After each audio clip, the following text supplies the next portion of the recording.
The sand was still warm when she dropped to her knees. Not from the sun, though the Afghan dawn burned mercilessly, but from the fire that had swallowed the valley hours earlier. Her breathing was shallow, broken, like an engine that had run too long without fuel. And beneath her, the weight of the men she carried pressed deeper into her bones with every step. "Not yet," she whispered, though no one could hear. "Not yet." It was a phrase she had been repeating for the past 14 hours, a promise, a curse, a command to a body that should have quit miles ago. Muscles screamed. Lungs burned. Blood, not all of it hers, had long since dried into a crust on her uniform. And yet she moved. Because stopping meant dying, and dying wasn't an option. 32 kilometers behind her, the Korangal Valley still smoldered. The ambush had come without warning, a perfect storm of tactics and timing. RPGs cracked open the sky first, followed by machine gun fire that chewed the earth around them into clouds of dust and blood. Comms went dead within seconds. The team leader was killed in the opening salvo. The others had seconds to react, and most never got the chance. She had. Eva Rostova didn't remember when she started moving, only that she did. One man dragged behind cover, another hauled by the harness through the dirt, a third screaming in her ear, choking on his own blood, telling her to leave him. But leaving wasn't part of the mission, not for her. The rhythmic thump of enemy fire had faded hours ago, but in her mind it was still there, a relentless drumbeat that pushed her forward. One step, then another, and another. 14 hours, 32 kilometers, 3 men, 600 pounds of dead weight and hope. Now, with the base finally in sight, the question wasn't how she had made it this far. It was whether she could take one more step. She did. The gate guards were the first to see her, or rather they thought they did. At first it looked like a mirage, heat shimmer, ghost light. Then the mirage kept coming. A lone figure emerging from the killing valley, small, hunched, and impossibly burdened. They raised their rifles before lowering them again in confusion. She was no threat, at least not in the way they expected. Her uniform was shredded and unrecognizable, patched together with scavenged fabric and blood. The rifle slung across her back was an antique, an M14 so heavily modified it looked more like a relic from a forgotten war. 2 men hung from her shoulders, a grotesque parody of a yoke, and a third was strapped to her back with a webbing harness made from comms wire and gear straps. Step, breath. The murmurs started before she reached the perimeter. By the time she crossed into the base, half the outpost had gathered. They didn't cheer. They didn't speak. They just stared at the blood-caked woman who hadn't collapsed, at the body she carried with impossible care, at the ghost walking out of the desert. "Jesus Christ," someone whispered. "Who is she?"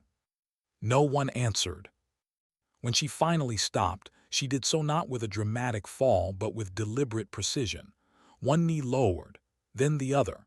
She shifted the first man from her shoulder to the ground, cradling his head as if afraid the earth itself might hurt him. The second followed, then the third. And then, for the first time in 14 hours, Eva Rostova stood still. The medics rushed forward. Security teams formed a perimeter. And Captain Thorne, officer of the day, spine stiff with protocol and arrogance, stepped through the crowd, his uniform still immaculate despite the heat. "What in God's name?" he muttered, then louder. "Soldier, identify yourself."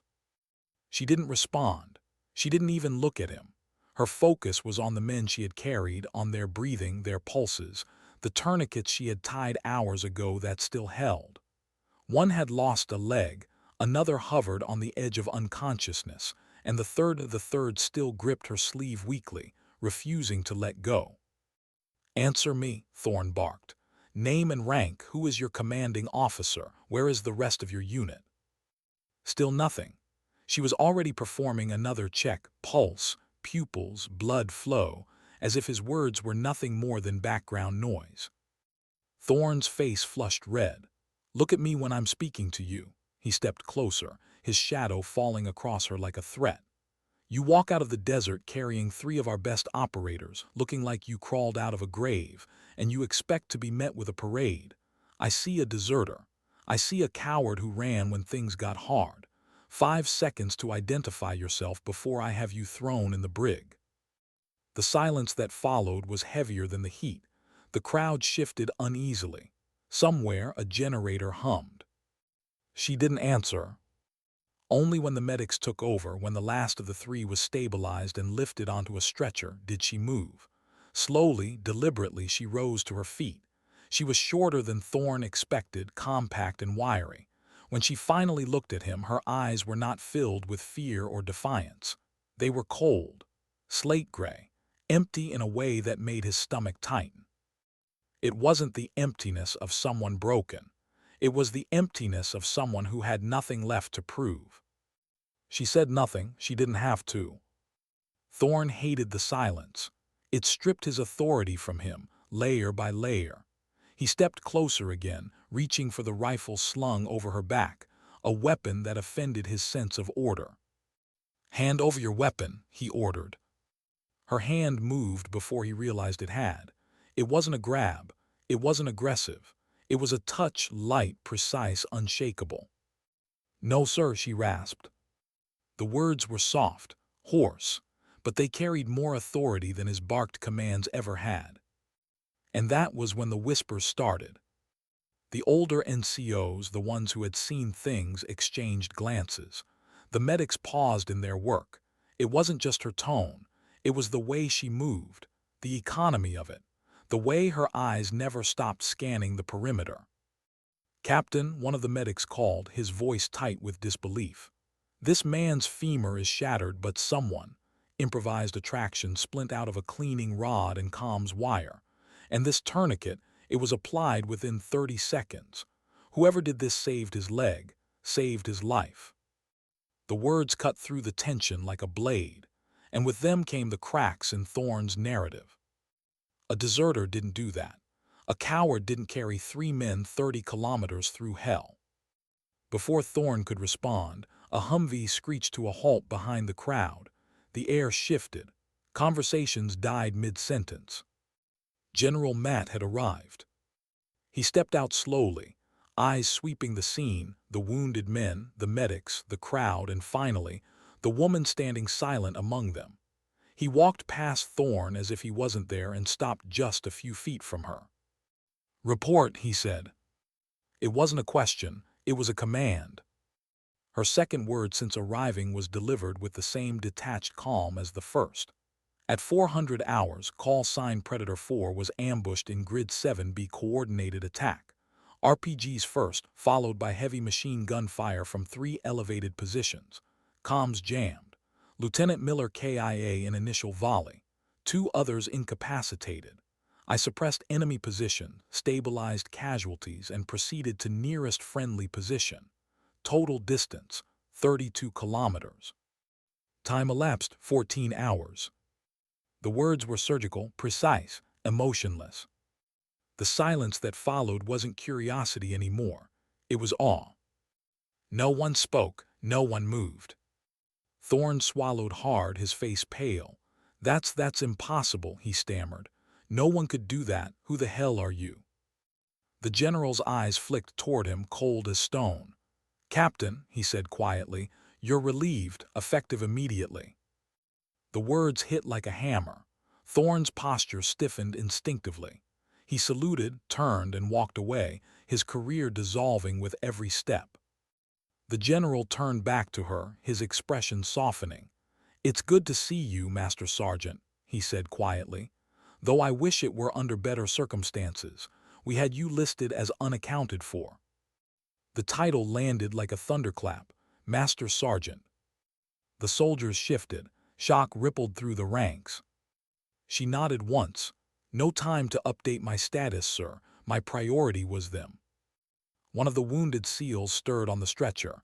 His hand reached toward her, trembling. "Cashy," he whispered. The name fell like a prayer.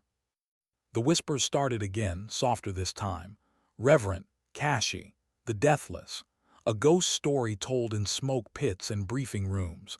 a phantom operator from a unit so secret it didn't officially exist. And she was standing right in front of them.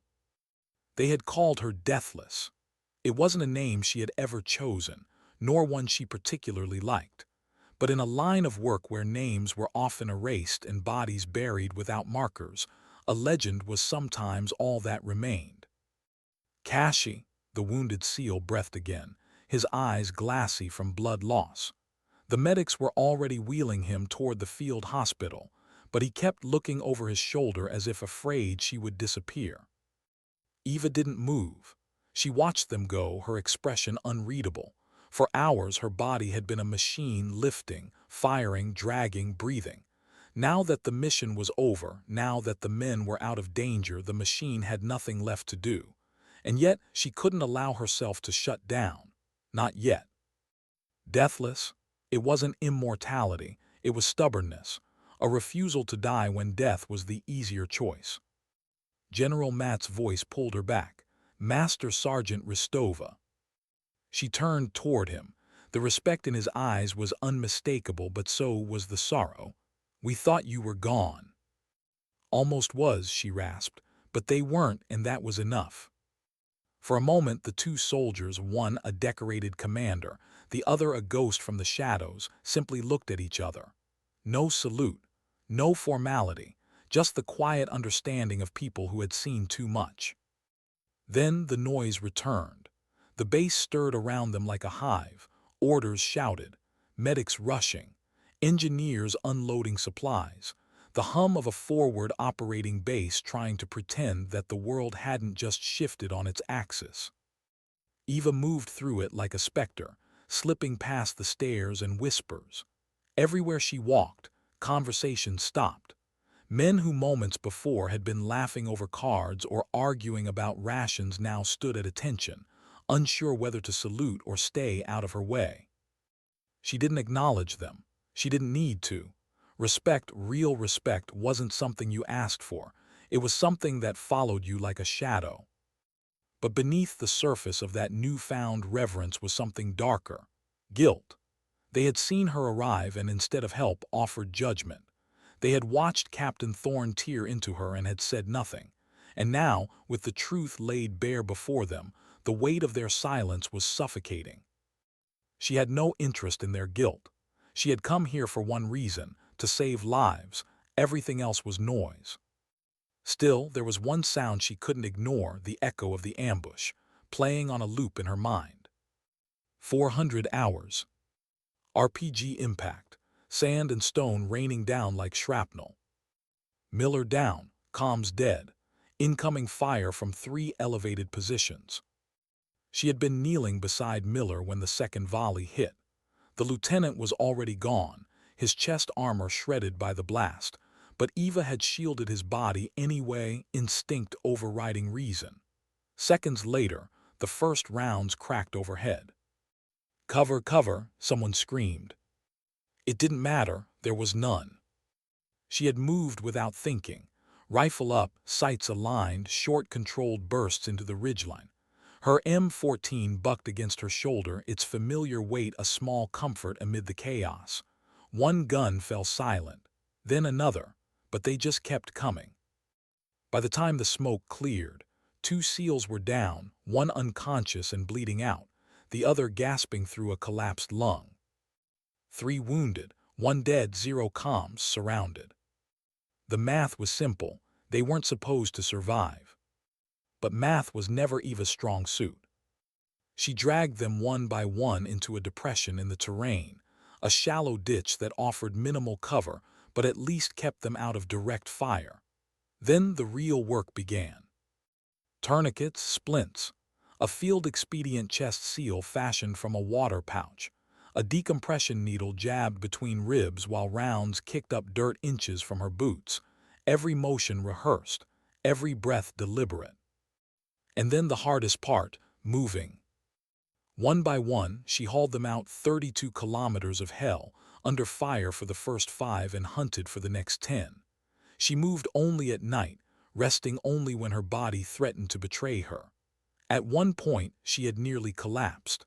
At another, She had blacked out for what might have been minutes or hours. But she kept going, because they were still breathing, and as long as they were, so was she. The memory faded as she reached the medical tent. Inside, the air was cooler but no less tense. The three SEALs were laid out on separate cots, IVs snaking from their arms, machines humming quietly beside them. "Vitals stabilizing," a medic reported as she stepped in. "We've got blood volume back up. TBI's still a concern on this one, but he's responding to stimuli." Eva nodded. She didn't need the report, she could read the machines herself, but it was good to hear the words spoken aloud. Confirmation that it hadn't all been for nothing. One of the SEALs stirred as she approached. He was pale, sweat-slicked, his breath shallow. But when his eyes found hers, they lit up with something she hadn't expected to see: gratitude. "You didn't leave us," he whispered. "Wasn't an option," she said softly. His eyelids fluttered, and he slipped back into unconsciousness. Eva stood there for a moment longer, watching the steady rise and fall of their chests. Then, with a small sigh, she turned to leave. Outside, the sun was already beginning its slow descent. The desert wind carried with it the metallic tang of dust and oil, and across the base, whispers followed her like a tide. "That's her. 32 clicks alone. Kashi the Deathless." Somewhere in the crowd, Captain Thorne stood alone, his back to the wall of the motor pool. The reprimand from General Matt had stripped him bare, left him exposed in front of the very soldiers he commanded. He looked smaller now, his posture rigid not from pride but from shame. She almost walked past him, almost. "Master Sergeant," he said quietly, stopping her in her tracks. His voice was different now, not sharp and commanding but hesitant, human. "I owe you an apology." She turned, her face unreadable. "I misjudged you," Thorne continued. "I made assumptions I had no right to make, and I'm sorry." For a long moment she said nothing. Then finally, "Your apology is irrelevant, Captain." The word stung. He flinched as if struck, but she wasn't finished. "What matters is what you do now.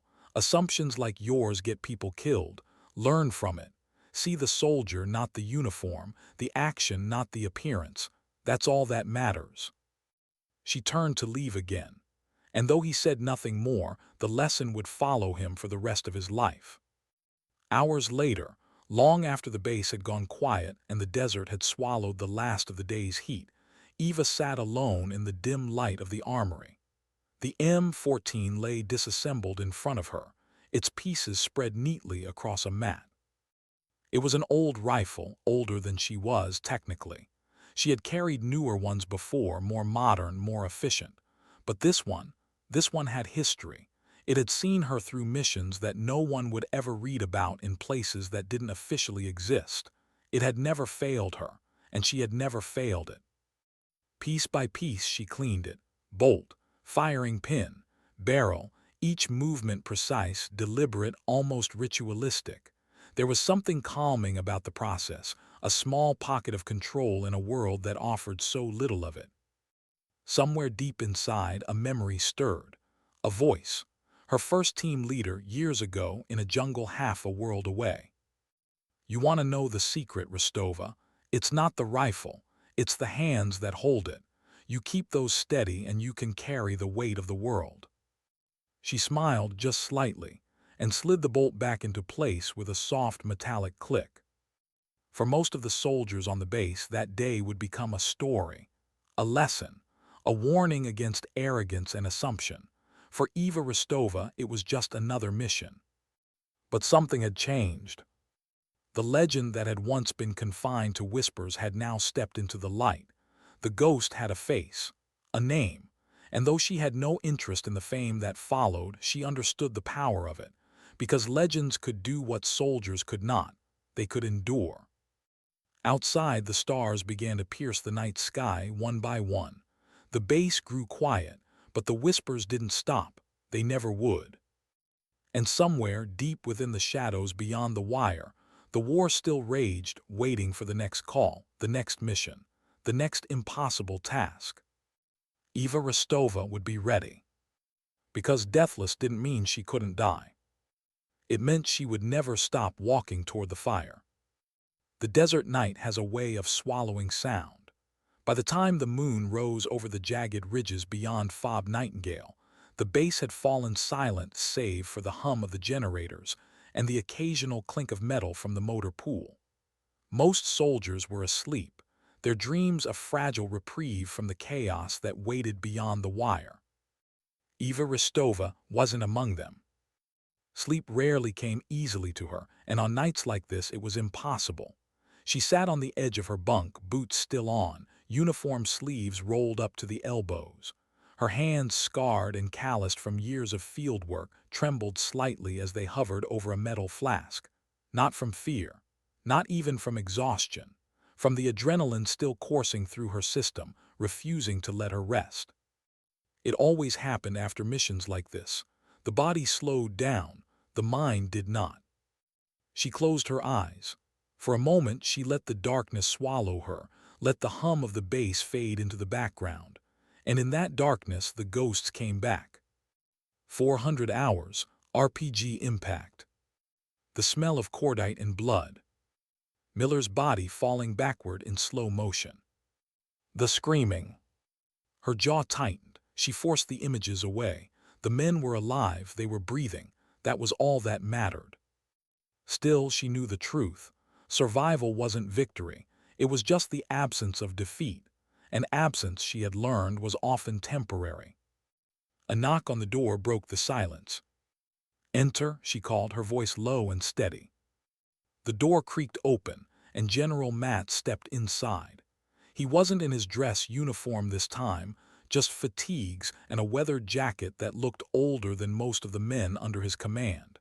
His eyes, however, were as sharp as ever. "Couldn't sleep?" he asked. Eva shook her head. "Never do." Matt closed the door behind him and leaned against the wall, folding his arms. For a long moment, he didn't speak. He just studied her, the way commanders often did when they were trying to read a soldier beyond the report, beyond the medals and the myth. "You know," he said finally, "I've been doing this a long time, 40 years in uniform, and I've seen courage, I've seen brilliance. But what you did out there," he exhaled slowly, "there isn't a word for that." Eva didn't look up. "It wasn't courage, sir, it was duty." "Maybe," Matt said, "but duty doesn't carry 3 men 30 clicks out of the quadrangle. Duty doesn't patch chest wounds under fire or crawl through kill zones. That's something else." "Stubbornness," she offered. The corner of his mouth twitched into something like a smile. "If that's what you want to call it." They fell silent again. There was nothing more to say about the mission, not really. The reports would be written, the commendations recommended, the inquiries filed.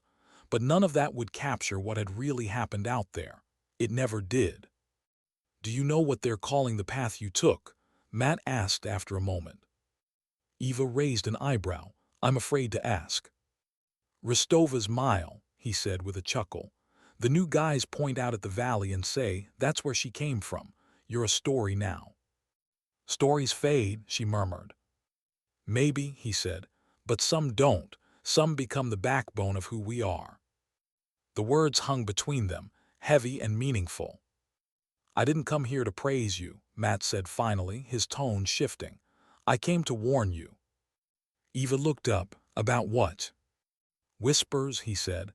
"Command is already asking questions. How one operator did what an entire team couldn't. How an old rifle outperformed state-of-the-art systems.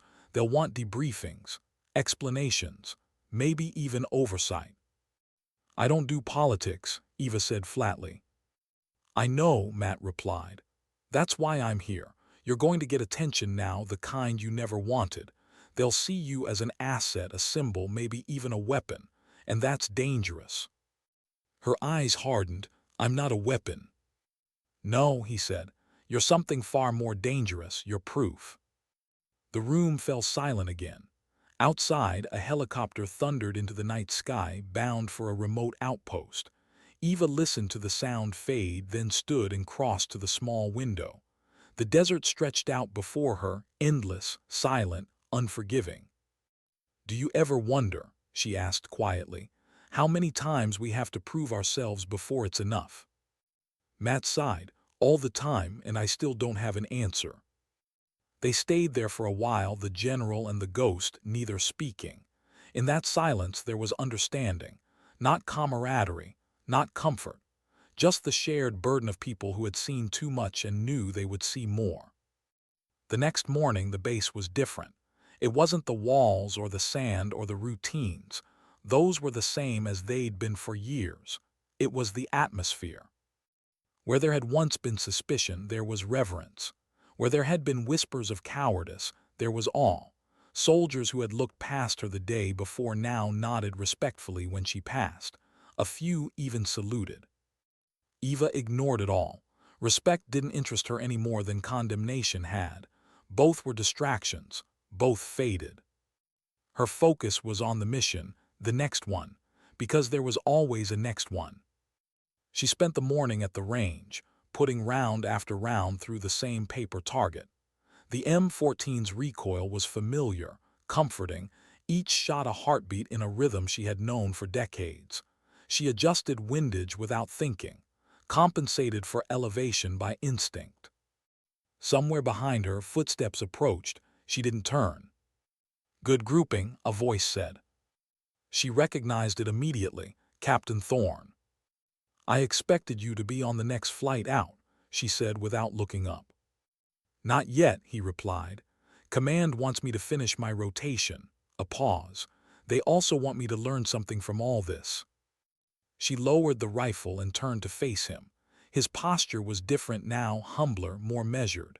The arrogance was gone. "I was wrong," he said simply.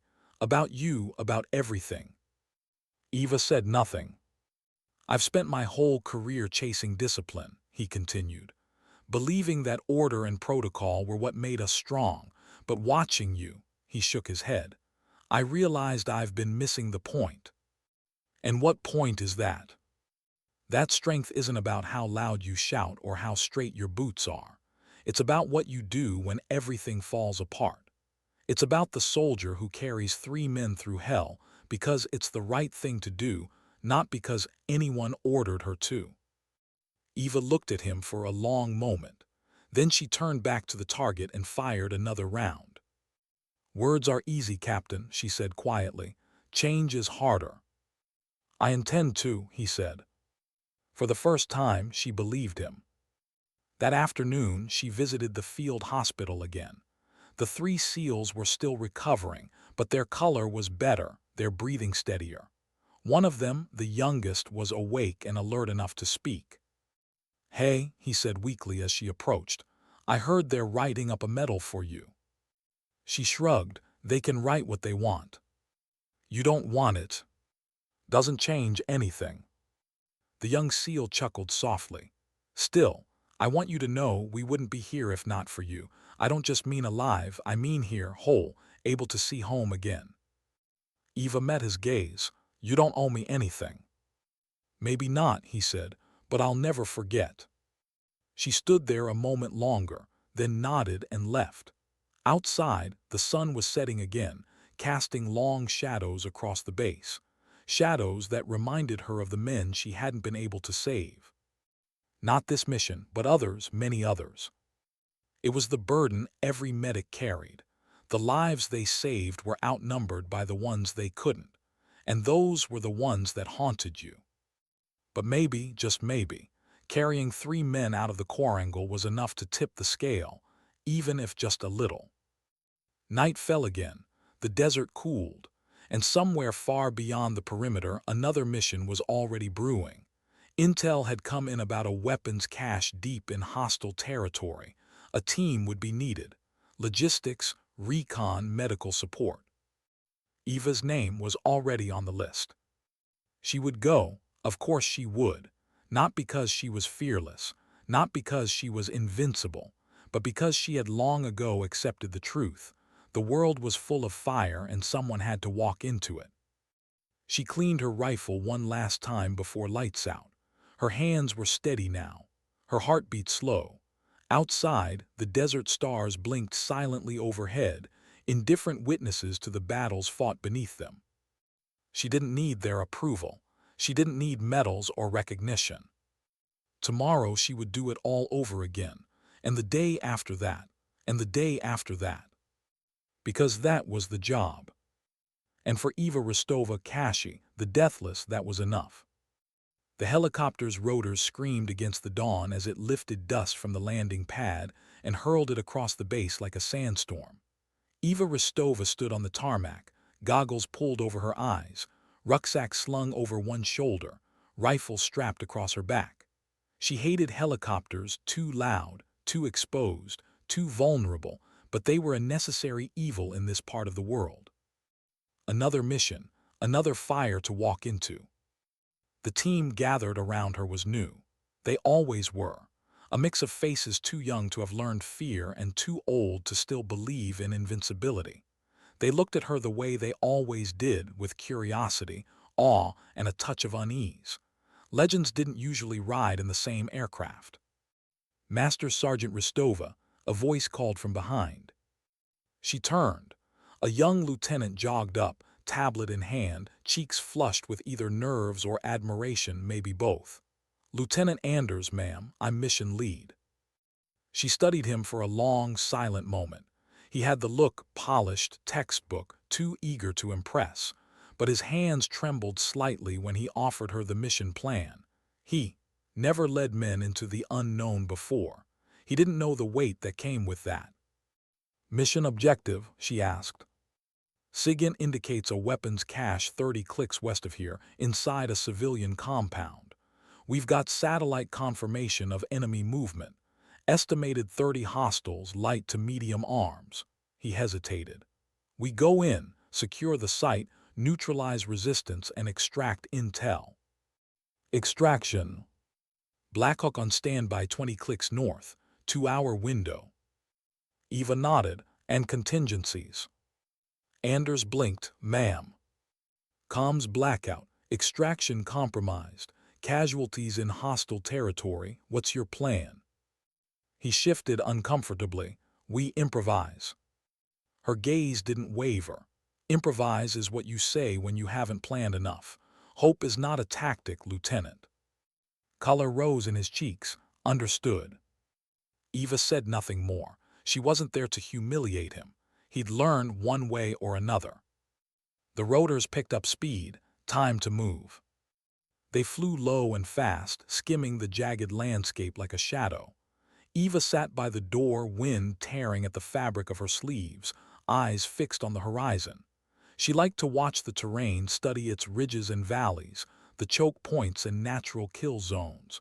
It wasn't paranoia. It was preparation.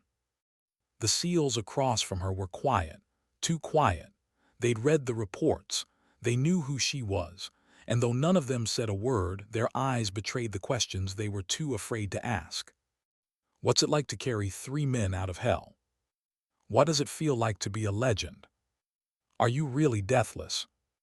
She didn't have answers to any of those questions. Legends weren't born in a single moment. They were built brick by brick, scar by scar, in places and ways that never made it into the stories. The part where you cried quietly over a body you couldn't save. The nights you spent staring at the ceiling, wondering if it had all been worth it. The promises you made to ghosts you'd never see again. The helicopter banked hard to the left, pulling her from her thoughts. 2 minutes, the crew chief shouted. Eva checked her rifle, chambered a round, and exhaled slowly. Her heart rate didn't spike. It never did. Fear had long since been replaced by something colder: focus. The LZ was a dry riverbed carved into the desert floor, flanked by jagged outcroppings that offered excellent cover and equally excellent ambush positions. As soon as the skids touched dirt, Eva was the first one out, rifle up, eyes scanning. Clear for now. The team fanned out, moving in disciplined silence. Anders kept close to her, trying not to look like he was relying on her. He was. They all were. The approach to the compound was uneventful, too uneventful. The air was heavy, the kind of heavy that carried silence like a warning. "Something off," Eva murmured.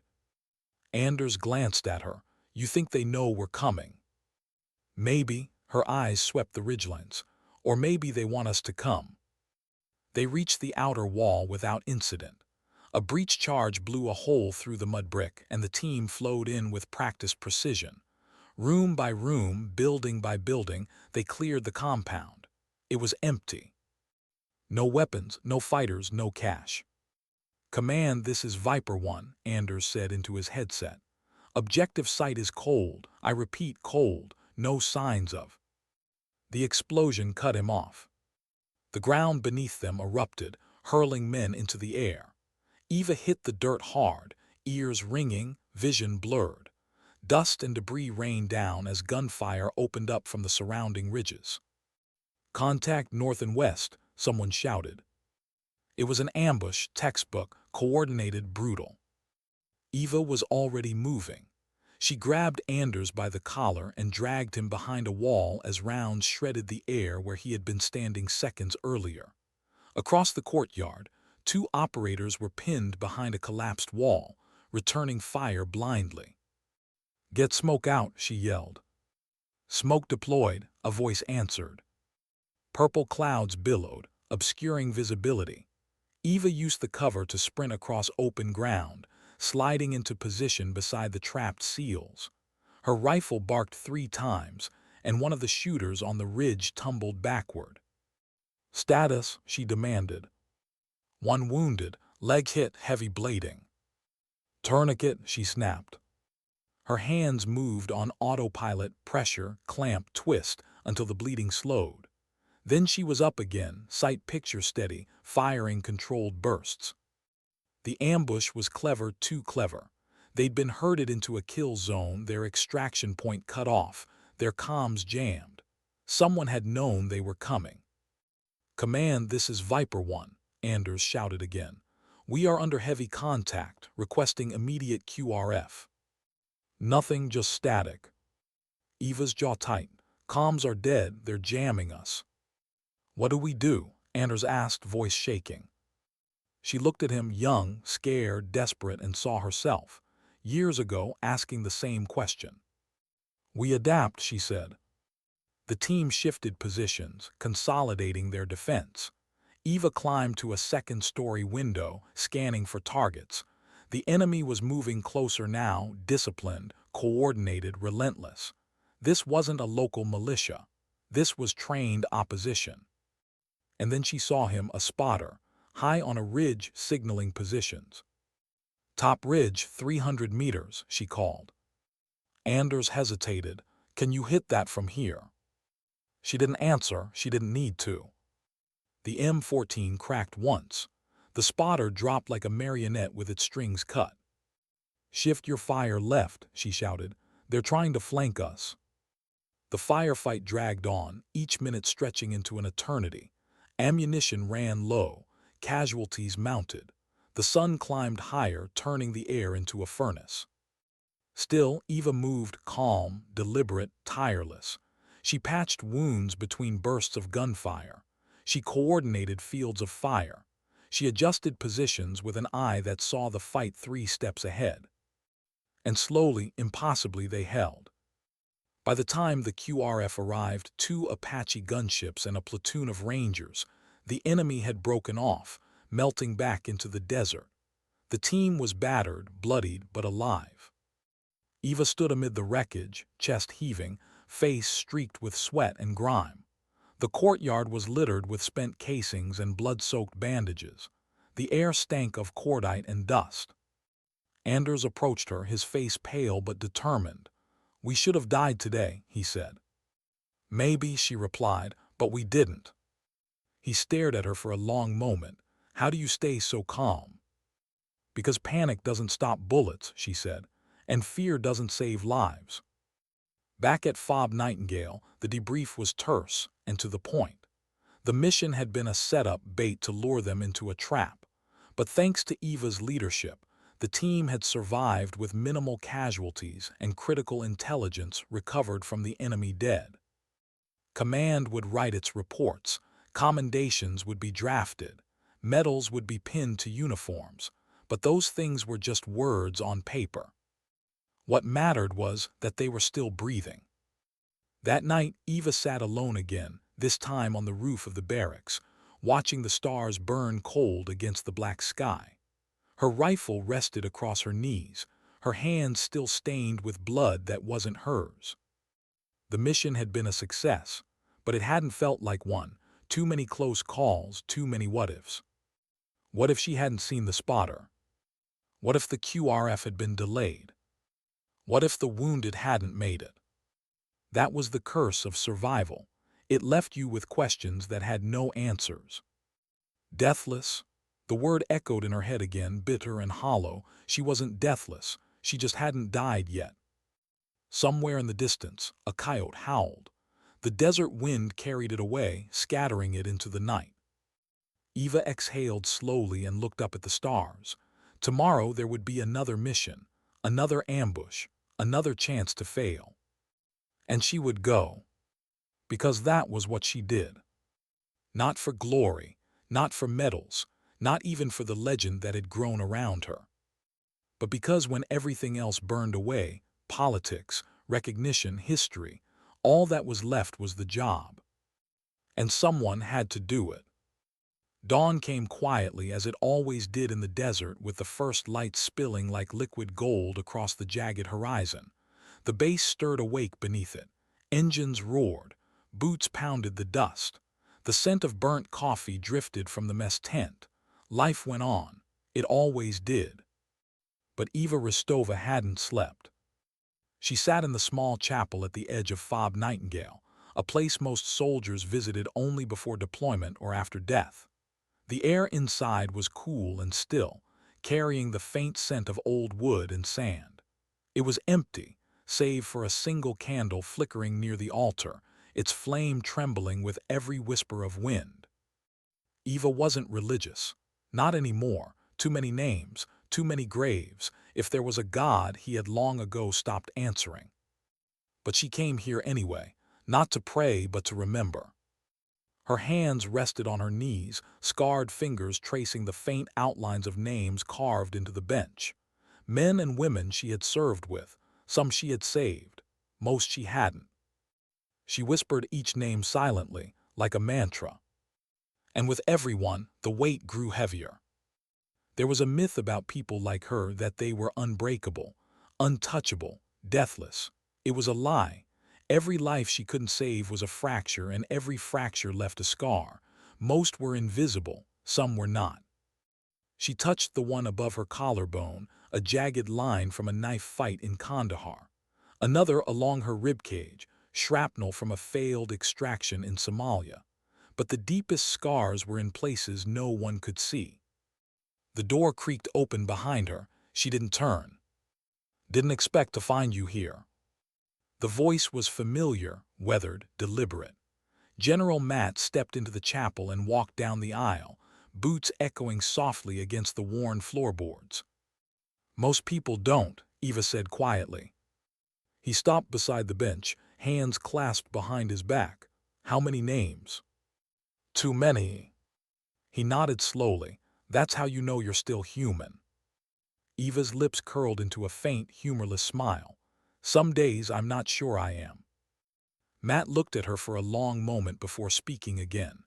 "You know, when I was a young officer, I thought war was about victories, about ground gained and flags raised. But I was wrong. It's about people. Always has been." She didn't respond. He didn't expect her to. "You saved 12 lives last week," Matt said.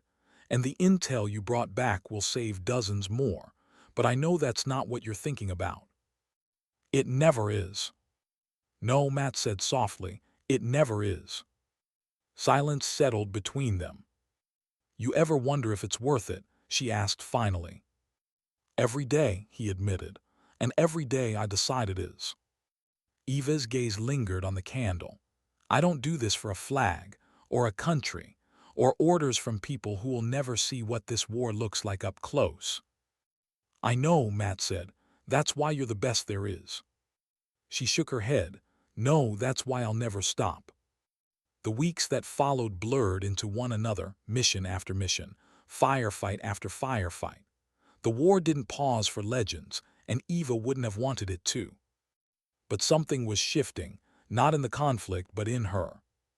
It started subtly, a hesitation where there had never been one, a second thought before pulling the trigger, a night spent staring at the ceiling, unable to shut off the noise in her head. The enemy wasn't changing, she was.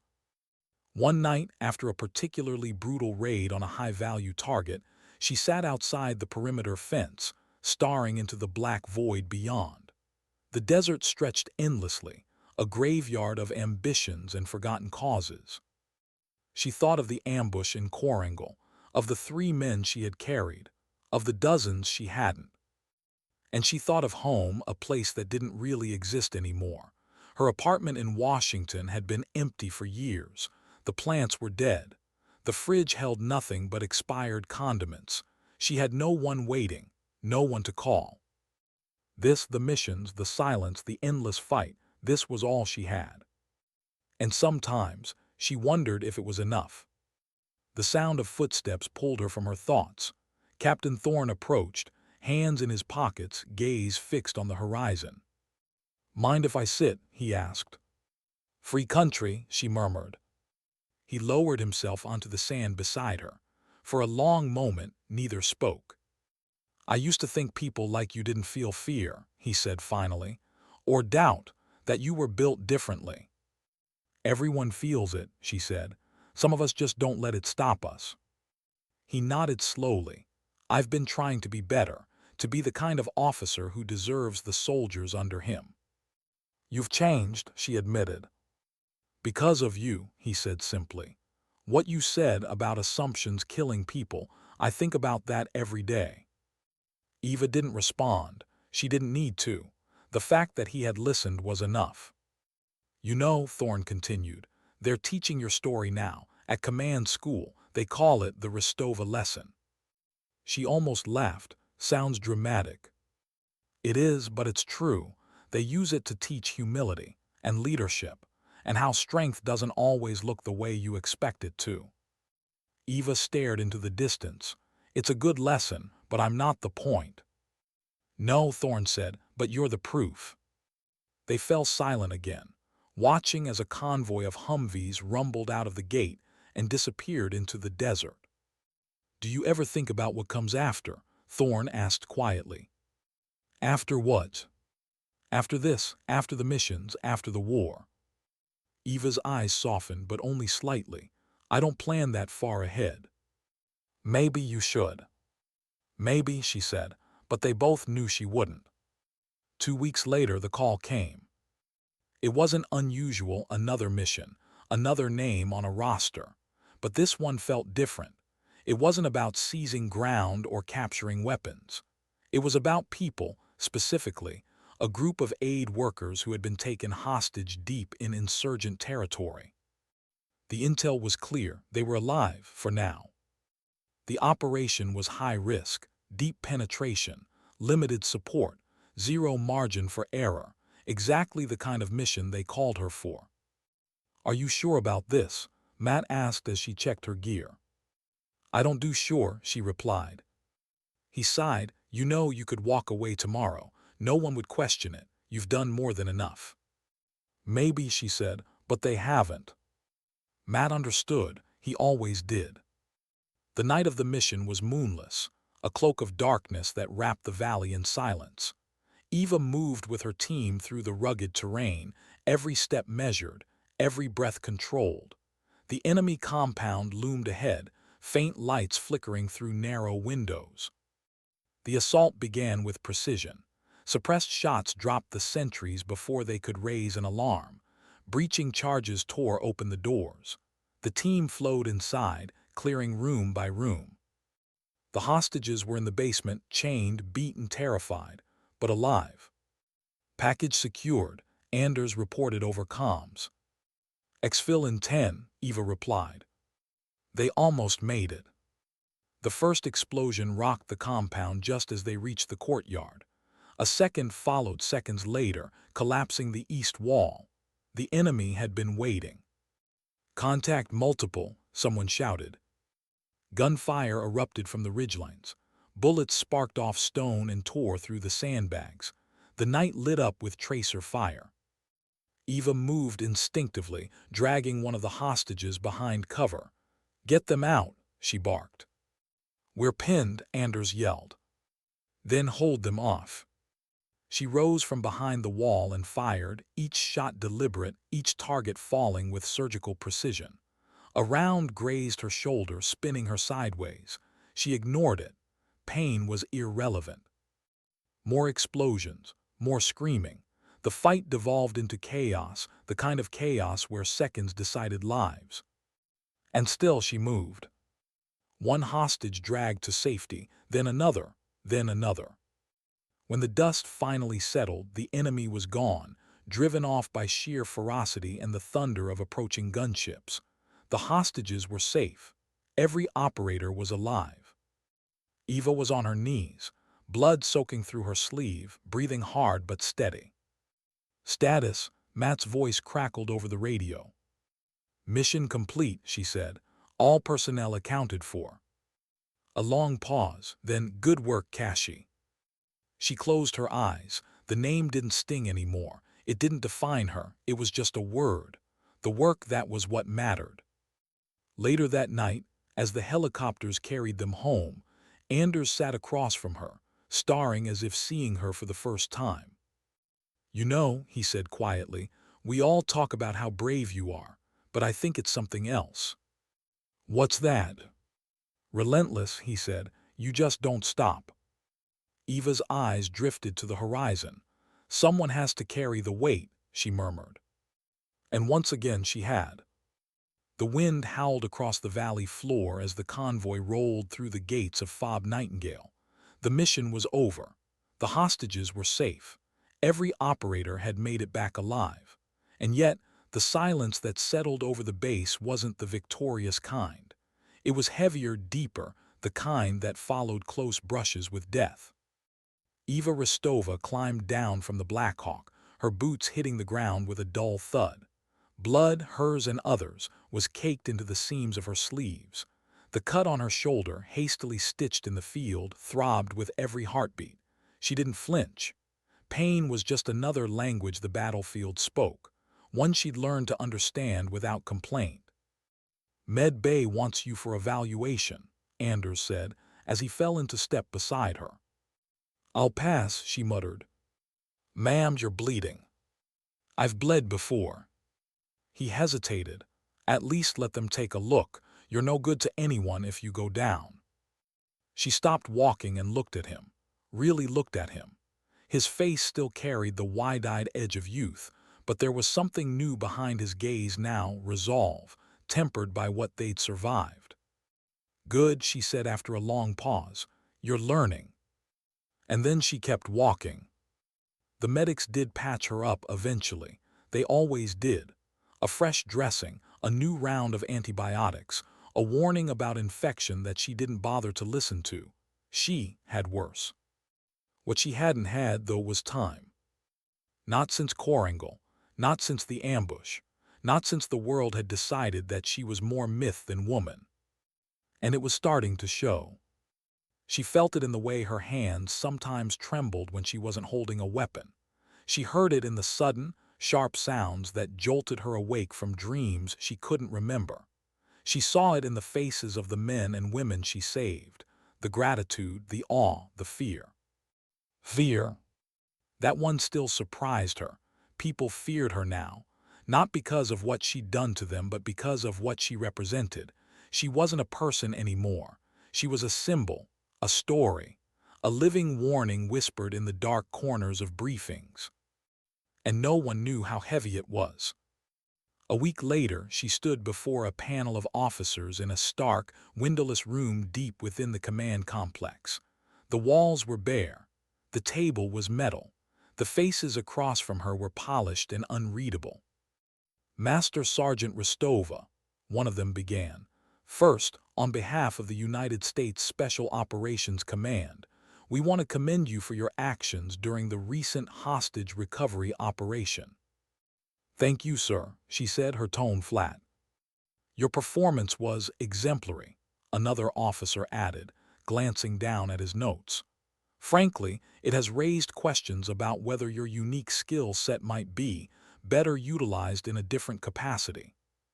Eva's brow furrowed. Different capacity. A command role, the officer said. Training, strategy, doctrine development. There's a school of thought that says someone with your experience shouldn't be at the tip of the spear anymore. You should be shaping the next generation.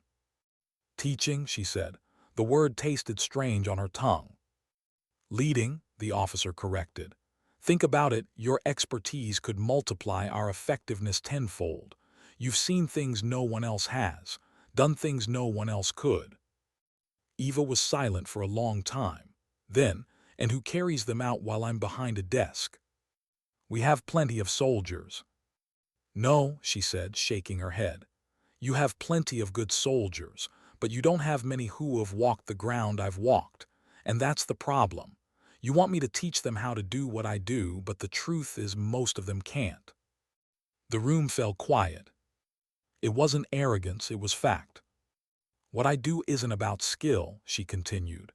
It's about decisions, ones you don't make in classrooms or simulations, ones that break you, and unless they've been broken, they'll never understand. One of the officers shifted uncomfortably. Still, the offer stands, and the fact that it is an offer should tell you something. You're an asset, Master Sergeant, a valuable one, and assets need to be preserved. She met his gaze evenly. I'm not an asset, I'm a soldier, and soldiers belong in the fight. The panel exchanged glances. One of them scribbled something in a folder. Another cleared his throat. We'll revisit this conversation, the lead officer said. Eva rose, saluted sharply, and left the room without another word. That night she found herself back on the range, her refuge, her sanctuary. The rhythmic crack of the M14 was the only sound in the cool desert air. She fired in controlled bursts, each shot punching through the center of the paper target until nothing but tatters remained. She wasn't angry, not really. She understood why command wanted to pull her from the field. They thought they were protecting her, preserving her, but they didn't understand the fight was all she knew, all she had. The war had taken everything else. She had no family, no home, no life beyond the wire. Take the battlefield away from her and there was nothing left. The final round snapped through the night and echoed into silence. Eva lowered the rifle and let the weight of it rest across her lap. Still can't miss, a voice said behind her. She didn't turn, still sneaking up on people, Captain. Thorne stepped out of the shadows, hands tucked into his jacket pockets. Old habits die hard. So I hear. He stood beside her, watching the wind tug at the shredded target. I heard about the panel. Of course you did. They're afraid of losing you. They already lost me, she said quietly, a long time ago. He frowned. What does that mean? It means I stopped belonging anywhere a long time ago, Captain. Not here, not back home, not anywhere. Thorne didn't respond. What could he say? She wasn't wrong. You ever think about leaving? He asked finally. Every day. And every day I don't. Why? She looked at him, really looked at him. Because someone has to be the one who doesn't. The answer hung in the air like smoke. The next mission came quicker than expected. Intelligence intercepted chatter about a planned insurgent offensive, something bigger than anything they'd seen in months. Convoys of weapons, coordinated attacks on supply lines, civilian targets. It was the kind of operation that could destabilize the entire region if not stopped. Eva didn't hesitate. She volunteered before the briefing even ended. This one was different, though. It wasn't just a raid, it was a hunt. For days, they tracked the convoy through the mountains, sleeping in rocky crevices, moving only under cover of darkness. They fought skirmishes with forward scouts, laid ambushes against supply vehicles. Slowly, methodically, they dismantled the enemy's plan piece by piece. And every step of the way, Eva was at the front, the point of the spear. On the fourth night, they reached the heart of the operation, a fortified valley camp where dozens of insurgents were preparing for a coordinated assault. Their plan was brutal, simple, and devastating. Options, Anders asked as they surveyed the camp from a ridge. Hit them before they move, Eva said. Disrupt their logistics, scatter them. And if they don't scatter, then we burn the valley. The assault began under a moonless sky. Silenced rifles cut down sentries before alarms could sound. Claymores shredded fuel dumps and munitions caches.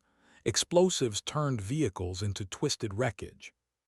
The enemy responded with fury, a chaotic storm of gunfire and rockets that turned the valley into hell on earth.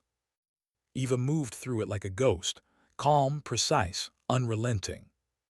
She dragged a wounded operator to safety, patched a chest wound under fire, and then picked up her rifle to drop 3 advancing fighters without breaking stride.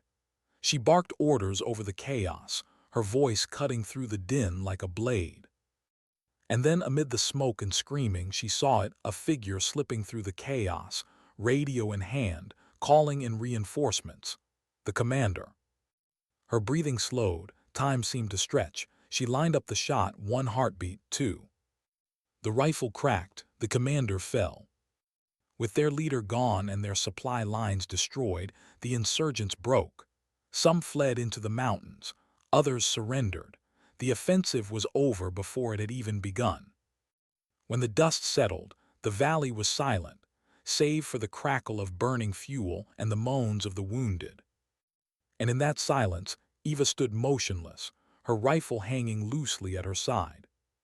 Another mission, another victory, another step deeper into the void she had built her life inside. Later, as the team exfiltrated under the cover of dawn, Anders fell into step beside her. "You saved hundreds of lives today," he said. "Maybe," she murmured. "Why do you always say it like that?" "Because we'll never know how many more we didn't." Anders didn't have an answer. He just walked beside her in silence. In the distance, the sun began to rise, another day, another war. And Eva Rostova kept walking, because that was what she did, because that was all she knew. Because someone had to. The desert was bleeding light into the sky when they returned to base. The mission had been a decisive victory, the convoy destroyed, the offensive stopped before it began. It was the kind of operation that made headlines in sanitized press releases, that briefers in D.C. called a strategic success. But for Eva Rostova, there was no such thing as victory. There was only the next mission.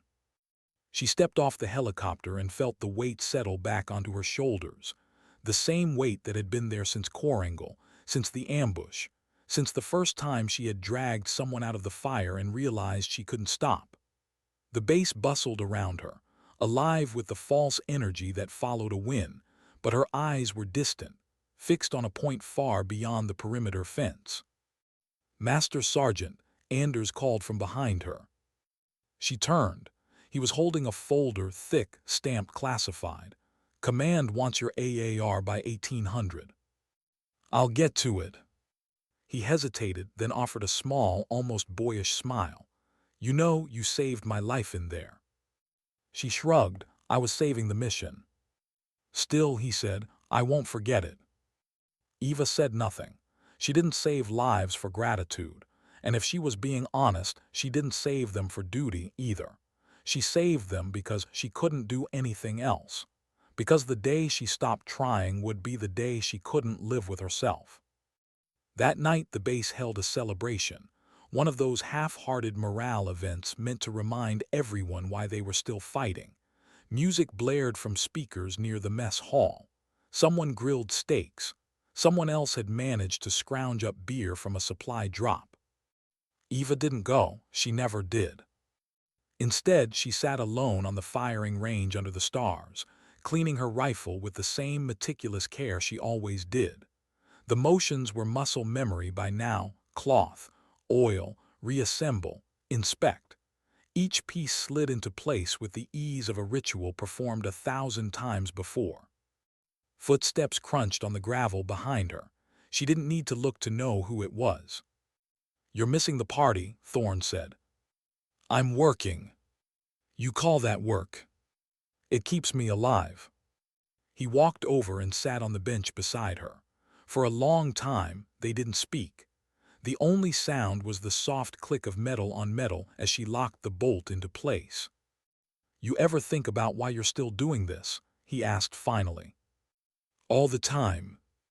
And she looked at the rifle in her hands, the worn metal that had become as much a part of her as the blood in her veins. "Because I don't know how not to." "That's not an answer. It's the only one I've got." Thorn sighed. "You know, when I first saw you at the gate carrying those men out of the valley, I thought you were a ghost, like you didn't belong to the rest of us. But now I think maybe you're just trapped." "Maybe. Doesn't that bother you?" She paused. "Every day." "Then why not leave?" "Because the fight doesn't." Her words hung in the air, heavy and honest. A few days later, Command called her in again. This time the room was larger. The faces across the table were older, and the questions were sharper.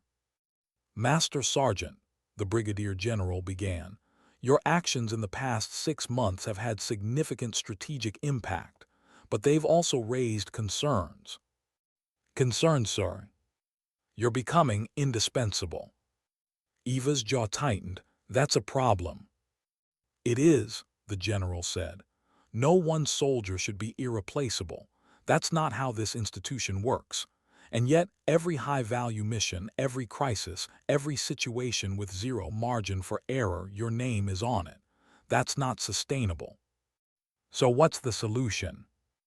The general exchanged a glance with the others. "We're considering pulling you from active deployment." The words hit harder than any bullet. "Pulling me," she repeated. "Rotating you into an advisory role, doctrine development, training programs, possibly a staff position at Bragg."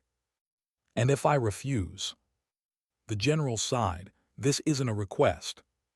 For the first time in years, Eva felt something stir beneath the layers of discipline and steel: panic. Not the wild, irrational kind, but something deeper. Something that clawed at the edges of who she was. "You think you're protecting me," she said quietly, "but you're not, you're killing me." "Master Sergeant." "No," her voice was sharper now, steadier. "I've spent my life in the field. This is who I am. You take that away and there's nothing left." The general's expression softened, but his tone remained firm. "There's more to life than war, Rostova." "Not for me." She walked out before they could say anything else. The desert air hit her like a wave, hot and dry, but it didn't clear her head. Nothing could. For hours she wandered the perimeter alone, her boots crunching softly against the sand. She thought of all the places she had been, the jungles, the cities, the mountains. She thought of the faces she had saved and the ones she hadn't.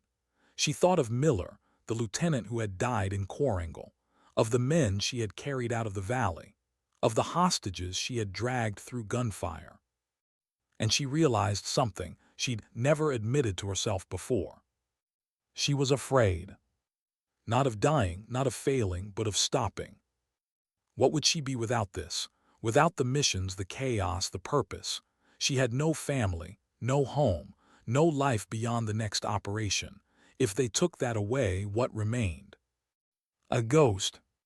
She was halfway around the perimeter when she heard footsteps behind her. Slow, hesitant. "Anders." "Word is you're being grounded," he said. "Word travels fast." "Is it true?" "Seems that way." He was quiet for a long time. Then, softly, "I don't think they understand what you mean to us." Eva turned to face him. "I'm not a symbol, Lieutenant. I'm a soldier." "You're more than that," he said. "You're the standard. You're what we measure ourselves against. You make us better." She shook her head. "I'm not supposed to be the standard. The standard should be higher than me, stronger, smarter."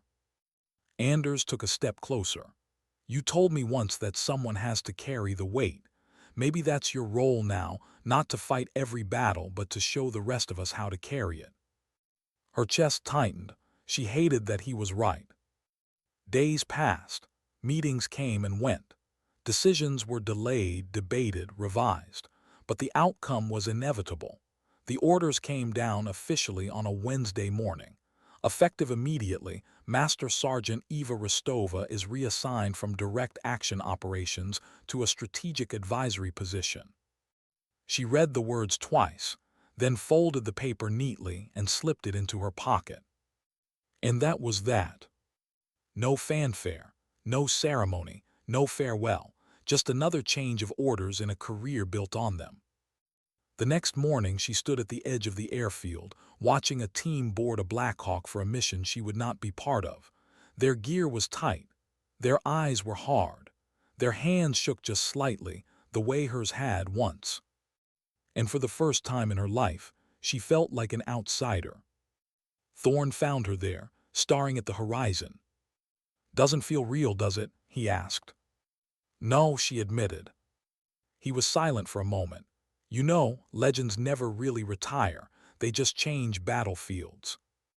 "Maybe," she said, "but this isn't a battlefield." "It can be," he replied, "if you make it one." She didn't answer. She just watched as the helicopter lifted into the sky and vanished into the endless expanse beyond the wire. For the first time since she could remember, she wasn't going with it. That night she sat in her quarters alone, staring at the rifle laid out on the table before her. It was clean, polished, ready, but for the first time in decades there was no mission waiting, no plan to write, no target to study. She reached out, tracing her fingers over the worn metal. "Maybe this is what deathless really means," she whispered. "Not that you don't die, but that you have to learn how to live." The words lingered in the stillness. Outside, the desert stretched endlessly beneath a field of indifferent stars. Somewhere out there, the war continued without her. Somewhere out there, soldiers still bled, still fought, still carried the weight.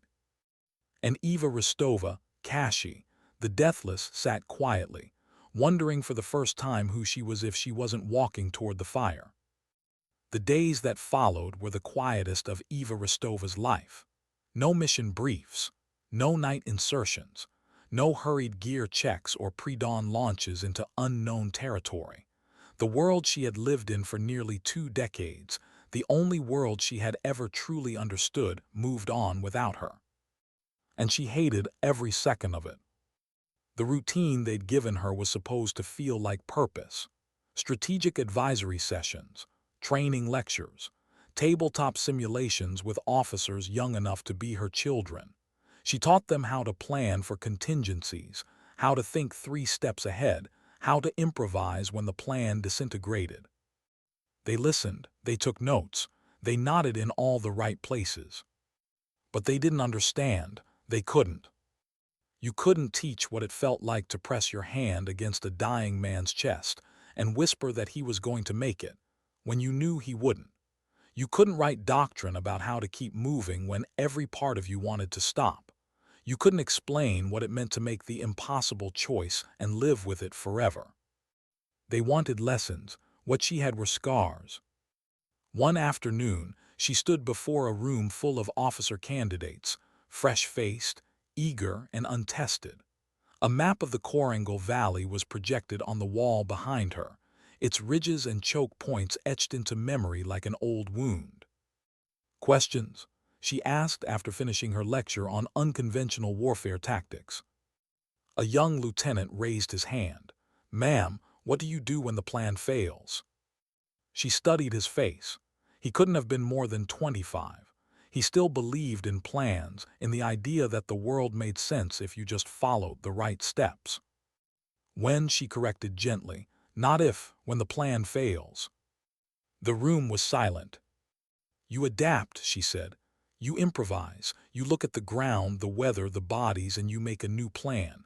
And when that fails, you make another, and another, until you're out of options or alive." The young man swallowed hard. "And if you do run out of options?" Eva's eyes softened. Then you fight anyway. A murmur rippled through the room. They weren't expecting that answer. Most of them had been taught to think of war as a chess game, logical, orderly, controlled. But war wasn't chess. It was a storm. And in a storm, logic didn't save you. Will did. When the lecture ended, the candidates filed out silently, each of them carrying a piece of her words with them. Eva watched them go, a strange ache tightening in her chest. They would deploy soon. Some of them would come back. Some wouldn't. And the ones who survived would learn the lessons she couldn't put into words. That was the cruel truth of this life. No one could inherit experience. They had to earn it the hard way. Weeks turned into months, and slowly something unexpected began to happen. She started to see echoes of herself in the people she trained, in the way they spoke, the way they moved, the way they made decisions when everything went sideways. And then the messages started arriving. One from a young medic who had used an improvised chest seal exactly as Eva had taught, and saved a man's life. One from a lieutenant whose patrol had been ambushed and cut off. He had remembered her lecture on adapting under fire. None of his men had died. One from a sniper team who had survived a 4-day siege behind enemy lines because they had planned 3 extra exfil routes, just like she drilled into them. For the first time, she began to understand what Anders had meant. Maybe this was a battlefield, just a different one. Maybe this was still the fight. And yet, part of her still longed for the old life. The dust, the adrenaline, the brutal simplicity of life and death measured in seconds and choices. That longing never really went away. One night she walked the perimeter long after the base had gone dark. The moon hung low and heavy above the desert, painting the sand in silver light. In the distance, the mountains rose like the spines of some ancient beast. She remembered walking out of that valley, 32 kilometers, 14 hours, 3 lives on her back. She remembered the silence that had followed, the disbelief, the shame, the awe. She remembered the name they had given her, Deathless. And for the first time, she wondered if they had been right. Not because she couldn't die, she knew better than anyone how easily death came, but because she refused to let any part of her spirit die, even when the world had tried. She had carried that refusal through every mission, every battle, every decision. And now, even stripped of the life she knew, she was still carrying it. Maybe that was what deathless really meant. A month later, she was invited to speak at a graduation ceremony for a new class of special operations officers. She didn't want to go. Public speaking had never been her thing, but General Matt insisted. "You owe them your story," he said. She wasn't sure about that, but she went anyway. The auditorium was full, uniforms lined in perfect rows, faces young and hopeful. They'd all heard the legend. Most didn't believe it was real. When she stepped onto the stage, the room fell silent. Not the respectful kind of silence, the stunned, breathless kind. She didn't use a speech. She didn't read from notes. She just spoke. "When I was your age," she began, "I thought strength was about never breaking. I thought courage was about not being afraid. I thought leadership was about giving orders and having people follow them." She paused, scanning the faces. "I was wrong. Strength isn't about never breaking. It's about breaking and then putting yourself back together again. Courage isn't about not being afraid. It's about walking into the fire anyway. And leadership isn't about people following your orders. It's about them trusting you enough to follow you into hell." The room was silent. No one moved. "You will fail," she continued softly. "You will lose people. You will question everything you believe about yourself. And when that happens, remember this: it's not the uniform that makes you worthy. It's not the medals or the rank. It's what you do when everything falls apart. That's who you are." For a long time she said nothing. Then, "Sometimes dignity doesn't speak. It simply acts." The applause was thunderous, but Eva barely heard it. She wasn't speaking for them. She was speaking for the ghosts who had walked beside her all these years, and for the piece of herself she had lost and was only now beginning to find again. Later, after the ceremony ended and the crowd had dispersed, General Matt found her standing alone by the stage. "You did well," he said. "I wasn't sure I could." "I was," he said with a small smile, "and I think you're starting to see what I've known for a long time." "What's that?" "That carrying the weight doesn't always mean carrying a rifle." Eva exhaled slowly, the truth of his words settling into her bones. Months turned into a year. The war continued, as wars always do, shifting, changing, consuming. Eva never returned to the front lines, but her influence did. It moved through the ranks like an invisible current, shaping decisions, saving lives, turning soldiers into something more. And one day, years later, long after her name had disappeared from the rosters, and the missions had moved on without her, a young medic in a forgotten valley would drag 3 wounded men 30 kilometers to safety. When they asked him how he'd done it, he would simply say, "I remembered what she taught me." The legend of Kashi, the Deathless, lived on, not as a ghost story whispered in smoke pits, but as a quiet philosophy etched into the DNA of a generation of warriors. And Eva Rostova, scarred, weary, and finally at peace, understood that this had always been the mission: to carry the weight, to pass it on, to keep walking even when the fire faded. Because true strength doesn't shout. It doesn't demand. It doesn't need to be seen. It simply is. It endures. And sometimes, when the world is burning and hope seems lost, it walks out of the darkness, not for glory, not for praise, but because it's the right thing to do.